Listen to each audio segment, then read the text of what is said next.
Step by step and side by side, how to record a song using GarageBand and Pro Tools. Lesson 4, laying down the bass track. In this lesson, you will learn how to record the MIDI bass track and edit it.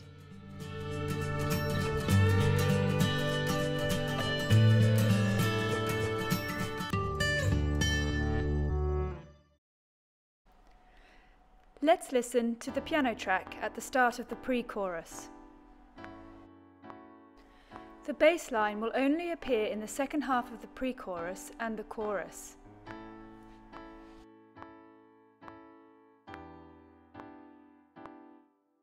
I'm going to get ready to record my bass line by stopping and putting my cursor at bar 17.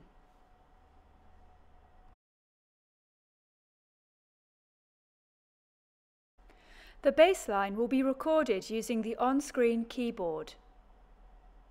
You can access this via the window menu and go to Show Keyboard. You can change the size of the keyboard, or you can change to use musical typing. Click the notes with your mouse or with the keyboard to hear the sounds. Change the octave down by clicking on the minus button. Change the octave up by clicking on the plus button. Now I'm ready to begin recording.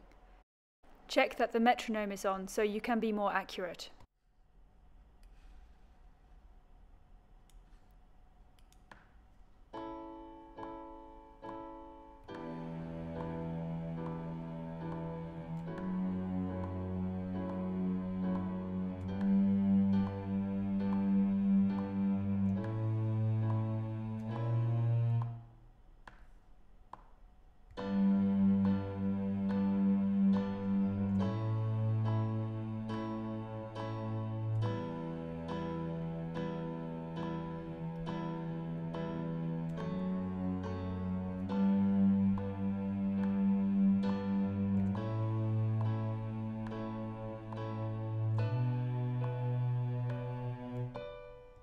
To edit the MIDI part, double-click on it and it will open up in the MIDI editor.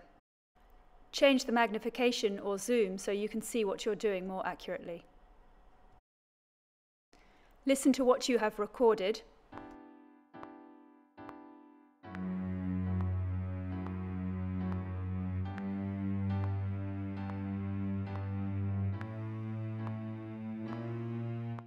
Then make any changes you need by dragging the MIDI bars from left to right.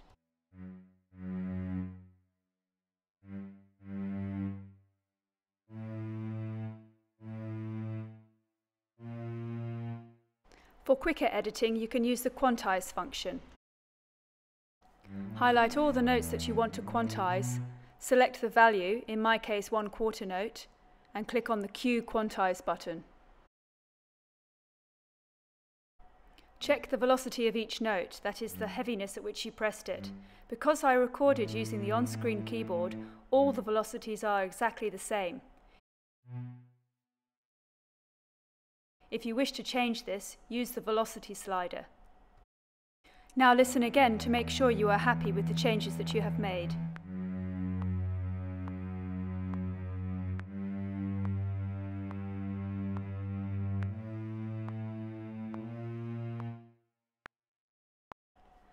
To copy and paste, make sure you highlight the track, click on Copy, put your cursor where you want to copy the music, and use the Edit menu or Command V to paste. Make sure the actual track you want to copy onto is the correct one that's highlighted. Also make sure that Snap to Grid is checked. This is found under the Edit menu. Checking it ensures that tracks move to the correct location. Now we're going to do the same thing in Pro Tools. Select bar 17, ensure that the click track is not on mute. Check that you can see the transport bar.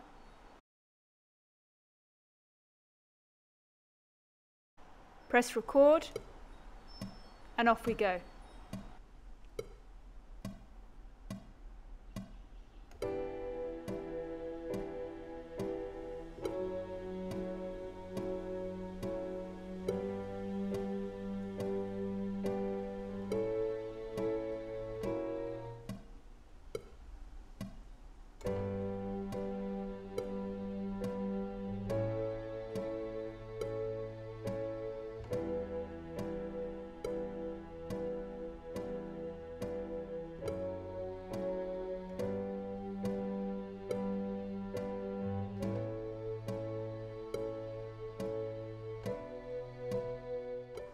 Open up the MIDI editor by double-clicking the track you have just recorded.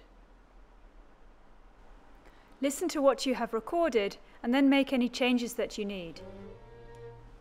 Here I'm highlighting the first 5 notes and quantizing to 1/4 of a beat. Here I'm deleting an extra note that was added in by mistake. I simply highlight it using the grabber tool and press delete. Here's another mistake. Now for quantizing the second half of the section, again to 1/4 of a beat.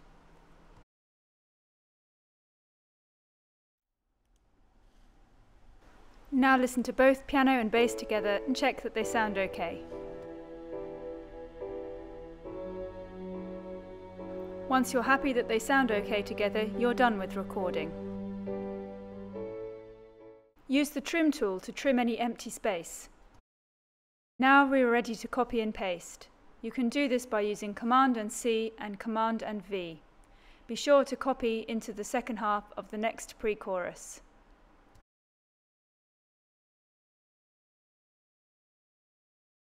Use the magnifying tool to check that your track is correctly placed. Listen again to double check that placing, and listen also to the start of the chorus.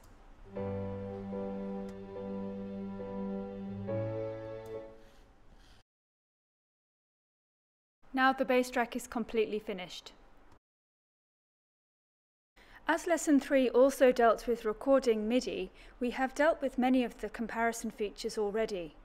But some of the main features that are different in Pro Tools and GarageBand are listed in this table.